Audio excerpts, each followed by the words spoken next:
SITEST is like orientation game. Play as a team and win some fame. But everyone wayang night and day. I think I'm on Project Runway. Ayo, ayo, ay, ayo. Ayo, ayo, ay, ayo.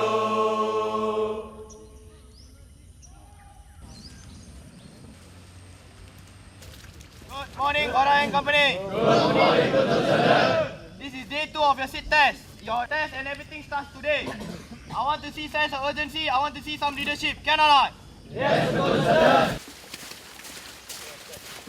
Last night we had our rest, and this morning we have our 4K fast march. Which essentially means that we ran all the way. We were in the second half of the platoon, so the tendency is for there to be a gaping hole. We had to catch up, so it was very hard. Then all the retraining for our sit test, the leopard crawls, the proning and all that. It was really very tedious. Shack. When we left camp, we had a 12-click route march here to this spot. To our dismay, we saw all these puddles, and we were told they were going to sleep here. At first we thought it was a joke, but it's not. We actually survived one night here. Dirty but excited. There's not really a high level of confidence because you don't know what's coming out. But I guess I'm ready because that's what the past 6 weeks have been about.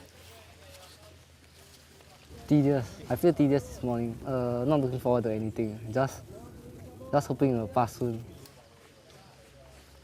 Actually, my policy is just do it. If you think too much about it, then the tendency is for me to second guess myself, so I don't want that.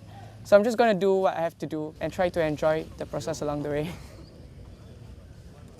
The SITEST is actually an avenue for us to assess a recruit's potential for leadership.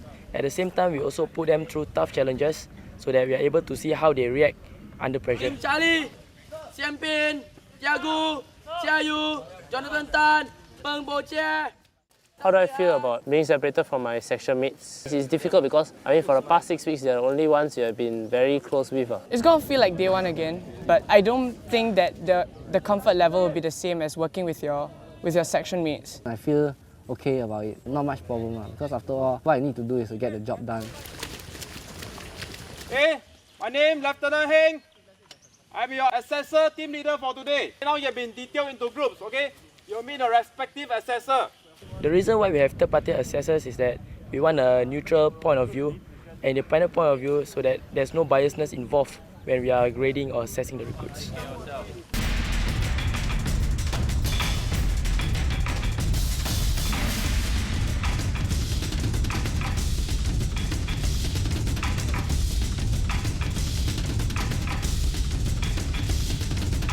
The mission of Pointer ICS was the one that you had to firstly bring the casualty up onto a tower and then heli evac the casualty off from there. The plan wasn't just my plan, it was everybody pitching their ideas. The leader just comes out with the main piece and we execute it. And I think that's how a leader should be working. Hold on, wait. Sir. IC, Sir. how many on top? 4, sir. You know what's going to happen on top later? Yes, sir. How do you know? Hey, set me up. Hold on, bring it down. I made 2 mistakes. Both was the number of people that had to be on board of the platform. I completely forgot I needed 3 and I needed to be up there to coordinate them. Guys, well done. Mission successful. Good job. So far the day was the hardest mission, but we still completed it successfully.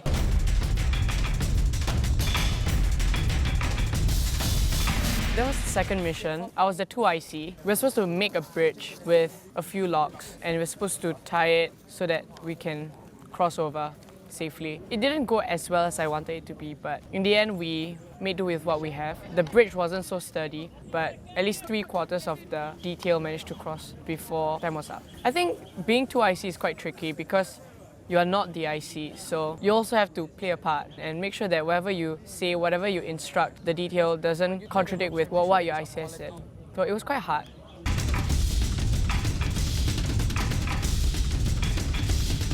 The mission that I appointed IC was one in which you have to plant explosive at the bridges. I'm the IC for something that I have never experienced before. Neither am I good in tying, which is a crucial part to the mission. The good thing that I handled well was the distribution of manpower. Initially, I have a clear plan of what needs to be done, However, I'm not of much help when I'm planting the explosive because I'm not very experienced in that. And as well as the tying of knot, I cannot help out also. So as an IC, right, I was not able to put myself in their shoes, right, and prescribe appropriate measures. So in a way, I fail as an IC in that aspect. SITEST is not the only criteria for selection to command school.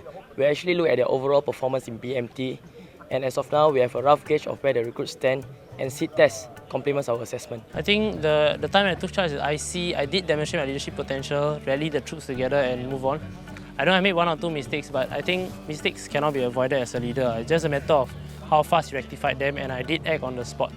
So I've performed decently well to my expectations, and hopefully I can improve tomorrow. I wouldn't say there was like some major revelation that I discovered about myself in this SIT test because it's only been 6 stations, but I guess because I'm not new to leading groups, so this is just another one of experience leading soldiers, so it's okay. I think what I understand about leadership in me will remain the same. I always believe that I can help most in areas that I'm good at, and I cannot contribute as a leader in areas that I'm bad at. How motivated are you to become a leader? If the chances come, I will take. I won't reject if the commanders think I'm good enough. Yes, I'd like to go to command school. Yeah, given the opportunity. I'm hoping to get into OCS. At this point in time, I'm quite interested in going in. Yes, I desire to be in the command school. That's an honor of every soldier. You are my brothers. I take you as my flesh and blood. You are my brothers.